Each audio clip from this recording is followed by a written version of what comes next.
Hello, guys. Hello, people of God. I know there's no one on the chat yet, right? Let me just give a little bit time. I should do this live stream for yesterday, but it didn't go according to plan. I came very late and I literally didn't even say anything. Maybe I'll even change the topic of that live stream because it wasn't uh, it wasn't the standard of what I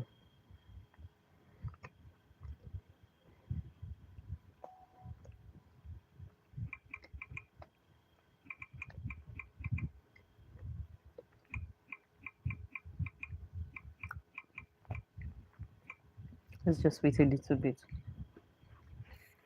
so we don't have to keep going back and forth. I'm just having some snack like that. Let's say brunch because I've already eaten breakfast. And this is 11 a.m. So I'll say I'm eating brunch.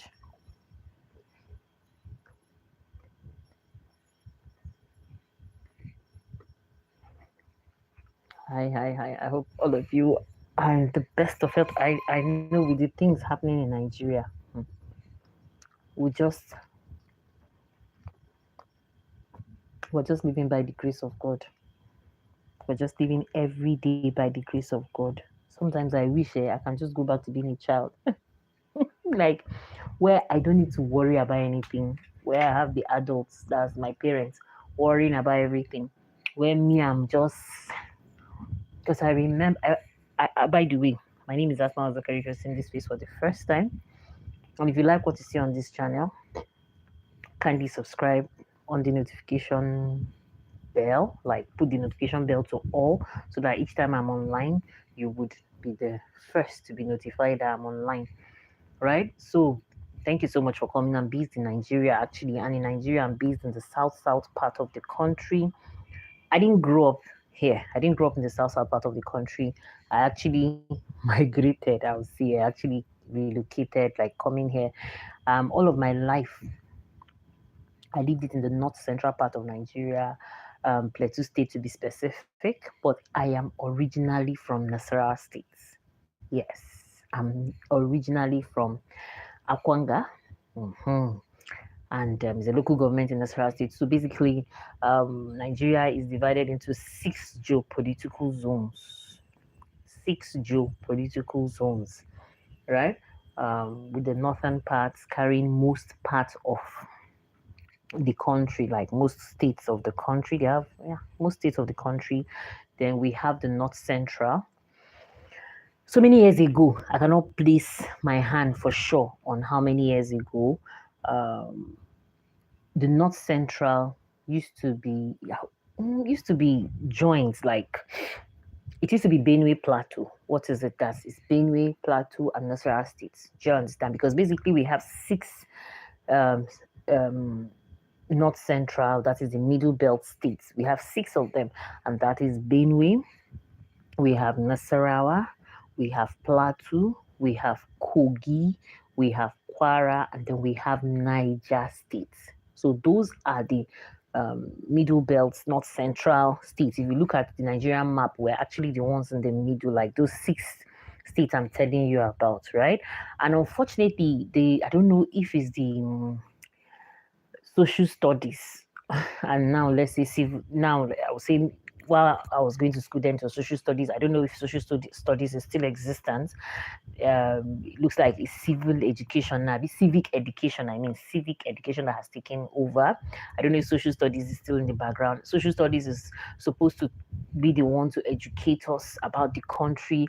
And I told you I grew up in the north central part of the country, in Plateau State to be specific. Coming down here, I noticed that coming to the south part of the country, actually I noticed that people don't know much about Nigeria, or is it that they're just ignorant about it, or they just choose not to know it, or it's none of their business.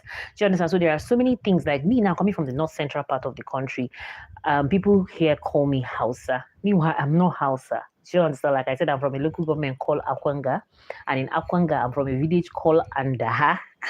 Yeah. And inside that Andaha, I'm also from a typical village called Nunku. and we speak Mada. So I am Mada by tribe.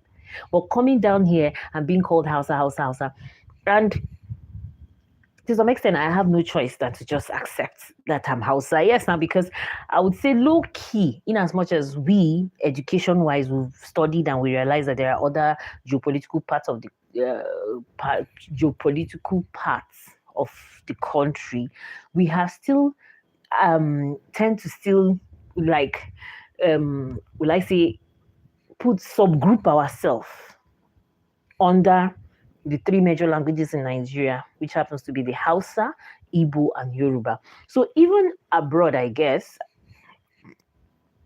when you go abroad,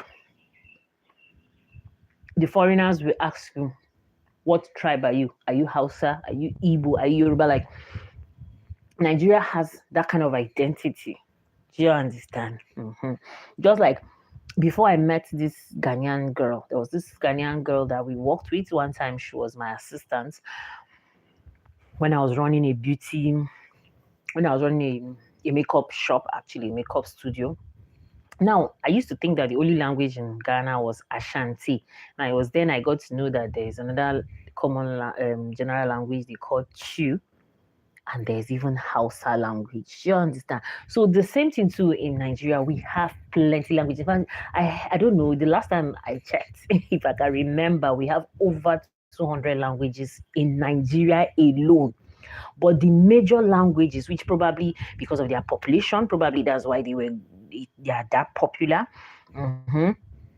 Yeah, I don't know, but maybe from my own little analysis or from my own little assessment, probably because of their population, so that gained them that um um popularity. Do you understand? So once you say you're a Nigerian, it is either you're Igbo or your Hausa or your Yoruba. So basically, Hausa is the northern part of Nigeria. Mostly, the northern part of Nigeria are occupied by the Hausas, and then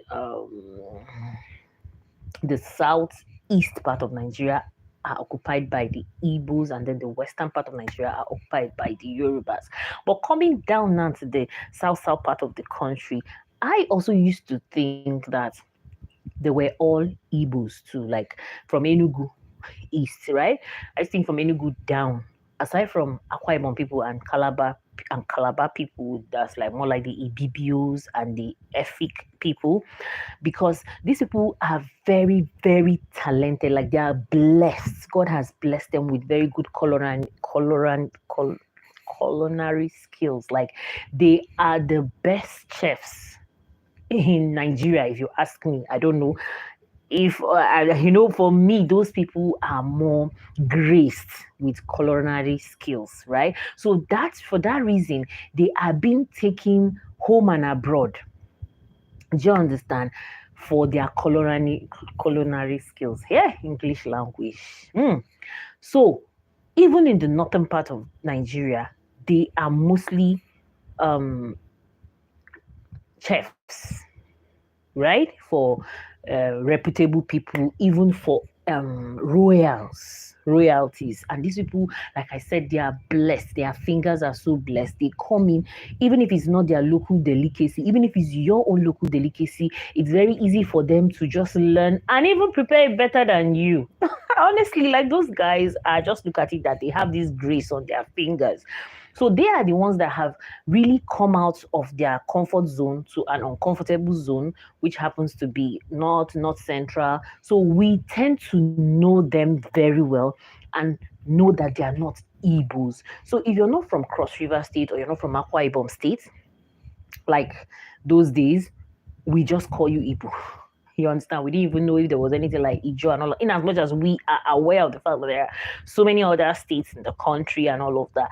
So this Nigeria, I think, is too big, and there needs to be serious education about this country so that if anybody tells you that I'm from this part, you would have an idea